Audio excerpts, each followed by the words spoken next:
get your handstand. If you're a man who goes to the gym, if you like to strength train, if you're an athlete, get your handstand. This is one of the easiest moves to do to start with if you're relatively strong. So the frog sit, and then detach the elbows, detach the knees from the elbows by pressing into the floor. Those lower handstands are easier to hold. The L sit is the lowest handstand. Most people can hold that. Most people can balance. Using the wall in this scissor position is also a really good one to use when you're first getting started with the handstand. Stay close to the wall. Just work on being able to slowly, gradually, softly touch the wall. Now I'm going to be goofing around on this one for a while because you can see I nearly put my foot through the window. You want to do this in a hallway so you can reach both sides, but being able to reach both walls and then coming back to the middle. This is a drill that I used once I was starting to get somewhere with the handstands, but still pretty inconsistent.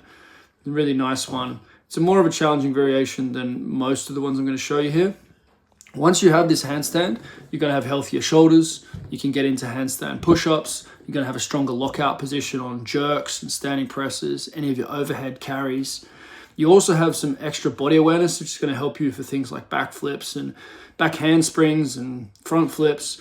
Handstand is a foundation for gymnastics, also for yoga type movements. This variation with the foot either side of the bar is a beautiful one.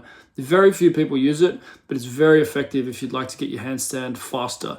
There's no virtue in trying to get your handstand slowly. It doesn't make any sense to use poor methods to get your handstand slowly. In You Athlete, we use the best methods. We get the skills faster so that you can move on to the next thing. There's still so much more to do.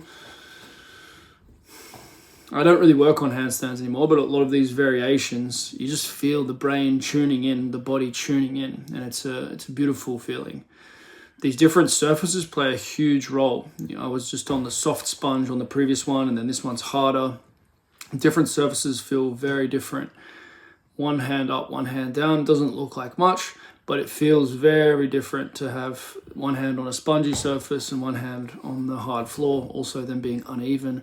Same with pointing down the slant a little bit here. These slight variations, whether I stick it or not, my body is learning faster. This is the principle of differential learning. You're going to hear me speak a lot about it going forward. It's the most important concept in athletics that no one's talking about. Down the slant. This is a whole differential approach to handstands. Within each of these exercises, you can also make these micro adjustments. One hand up here, this one's a huge difference. I can hardly put any weight onto the box, but that's okay. Eventually stick it. Get your handstand. You're not going to regret it. Use more variety in your training. Get your brain out of bed, learn much faster, and enjoy life as an athlete.